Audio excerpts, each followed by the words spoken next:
Hello, this is Isaac. This is my crime and punishment project. I'll be doing it over part 2, chapter 1. So I'm going to go ahead and get right into it. So it opens up with Raskolnikov as he wakes up in the middle of the night. He's in a small apartment. He hears people outside his window, which reflects how rough of an area it is, as he describes as happening every single night. This sets up the chapter to have a dark mood full of mental struggle for Raskolnikov. He also wakes up and he is very sick. He feels terrible. He has a terrible chill that has seized him, and the chill was caused by a fever that had begun long ago in his sleep. So this is right after he's committed the murders and he's gone back to his apartment.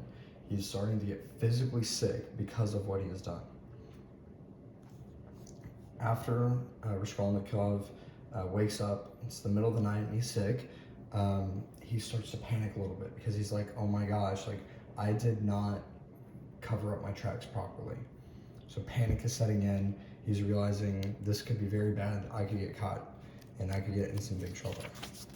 So Raskolnikov starts panicking. He decides, I'm going to put my stuff in the wall. That's what I'm going to do. And he's extremely indecisive about it and paranoid as he cannot decide what to do. So first he's going to put it in the wall, and then he's like, oh my goodness, like this is a terrible spot. Like, what am I thinking? And he's having this mental debate. He's going back and forth with himself, where he thinks something's good enough and then he doesn't, and he's just kind of going crazy basically because of the murders. And so reasoning is literally leaving him, and he even admits it. Like, he recognizes himself. He's like, oh my gosh, like I am going crazy. Like, despite me justifying this, and with all of his background decision making, he went through utilitarianism, and he went through the Ubermensch idea, where he believed that what he was doing would literally benefit society, therefore making the murders okay. Like, his subconscious self cannot accept that, and so he's literally going crazy and just can't decide what to do. So he goes through, he keeps falling asleep and waking up and having these just having these like instances where he's oh my goodness, I did something wrong, like I need to figure out how to hide myself. And then like he realizes he's super sick, and then he goes back to bed. At this point, he realizes his sock is has blood on it, and he realizes his coat has blood on it, and he starts to panic as he realizes like he could get caught, and he cuts up the coat. He gets his sock out. He decides that he's going to destroy the evidence, but he can't decide how, and then he ends up falling asleep again. And the sock is a symbol of his indecision and his struggling to decide what to do next, and just a symbol of the battle that he's having in his mind over the things that he's done. He also has a very compact room, which is really focused on and mentioned in detail, where it says his whole room was the size that made it possible to lift the hook without getting out of bed. So this symbolism is showing that there's claustrophobia, right? This really small room that he lives in, it's kind of like his head.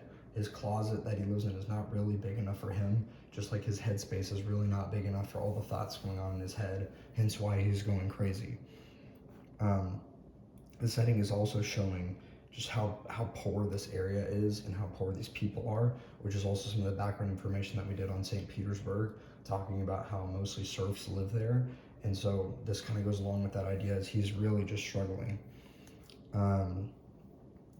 As he finds the scraps and tries to decide what to do, he ends up having the nurse, Nastasia, come in, and she wants to give him tea and stuff, but she ends up deciding to leave.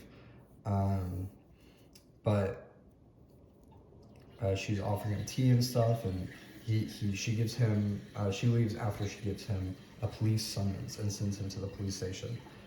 He's really concerned, obviously. He's really struggling. He's questioning his decision to go. This is really the first example of him wanting to get the murder off his chest, as he starts to wonder, like, maybe I should just go there and just turn myself in, be completely honest, and just whatever happens, happens. Like, I don't care. Like, I just want to get it off my chest. It's the first time we see this, and it's really just an example of foreshadowing of what we're going to see him end up doing, and in the future, as he's going to continue to slip up, as he has an inner debate now, not just what to do to hide evidence, but whether or not he should hide evidence and maybe just turn himself in because of all the guilt that he's feeling. So we're going to go ahead and keep going. He also, as as he goes down to the police station, we have a new setting. And this is really a significant setting because it pretty much describes, it represents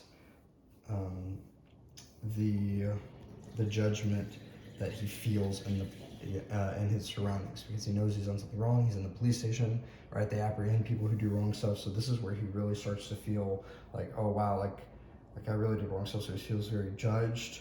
And again, this just shows, it's foreshadowing that his crimes are going to eventually be found out, because he does not handle the pressure well at all. So the police assistant ends up talking to him and ends up telling him that he tells him that the reason he's been called here is because he's not been paying his landlady. So he's in trouble because he's been behind on rent money, and the landlady doesn't know what to do, so she called the cops on him and just trying to figure out how to solve that problem. And then we see a sense of just absolute relief. Raskolnikov, here he says, a joyful start. He suddenly felt terribly inexpressibly light, and everything fell from his shoulders. So like, this is almost like that release that he's looking for, of whenever he would, if he would admit, like the release of like, okay, like it's off my shoulders. This is kind of like that, except it's just the relief that he hasn't been caught.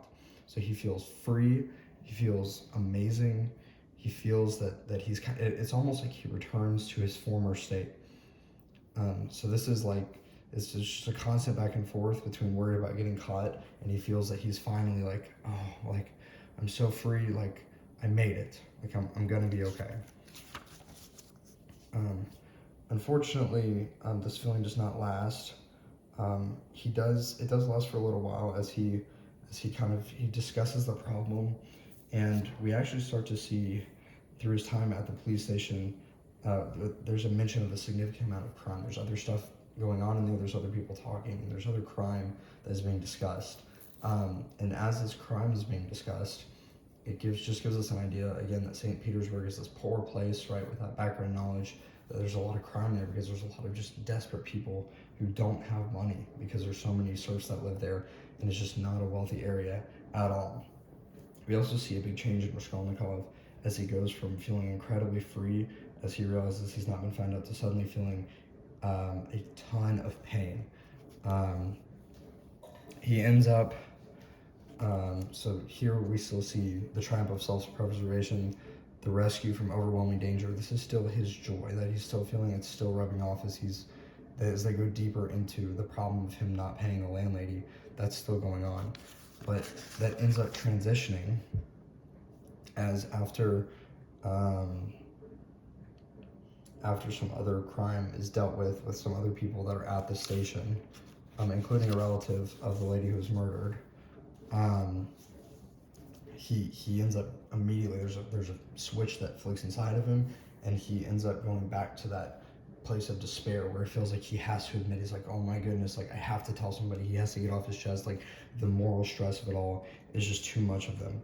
So he's trying to explain himself to the police here as he's ready to ask forgiveness, and this is for an interaction he had with one of the police assistants, as they kind of had like a yelling battle, and so he's still being very polite. This is before, again, he even explains the story of him falling in love, and we see a really humane side of him, which is really contrasting from the cold-hearted, murderous part of him that we have seen over the last little while. But here is where we see that part where I was talking about, where he transitions into just being devastated. He said he's whenever he's around the police officers, like all of a sudden he would be unable to find a single human word for them. So empty had his heart suddenly become. A dark sensation of tormenting infinite solitude and estrangement suddenly rose to consciousness in his soul.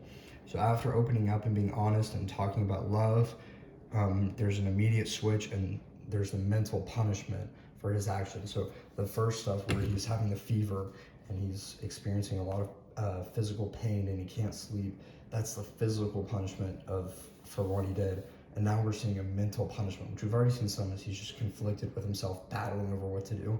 But here we're starting to see a lot of that mental punishment come up, as he just feels an incredible amount of pain for what he did. He doesn't feel comfortable and just feels all these really dark feelings. it says here, like, what was taking place and was totally unfamiliar, new, sudden, never before experienced. So he's hitting kind of like a new low. This is a really bad place where he's at. Where it says it was as if a nail was being driven into his head. So there's more internal conflict. And we see as we get down here, he's trying to decide. He continues to consider. He's like, maybe I should just get it off my back. He says, no, better do it without thinking, just to get it off my back. He's like, maybe I should just turn myself in. Like, this pain is too much. And he just wants to free himself of that burden and feel what he had just a few moments before. Then he overhears the police discussing the murder. And then it gets really bad, and he actually ends up passing out, which arouses suspicion around him. And the people are like, this is kind of shady. Like, I don't know why you're acting so weird. But he ends up passing out, and just in the middle of the police station around all these people. And again, this is another example of that physical punishment that he's feeling. This is foreshadowing that he's going to end up giving himself away as his mental conflict becomes more and more clear to the people around him. This battle that he's having on the inside of his mind is becoming clear, not just on the inside, but on the outside to other people. And then he starts feeling more paranoia and thinking that they're going to search his stuff. And he's at the end of his rope, and he's going crazy, and he can't decide whether or not to turn himself in, and he's just going mad. And that's where we get into chapter 2. So that's the end of my discussion.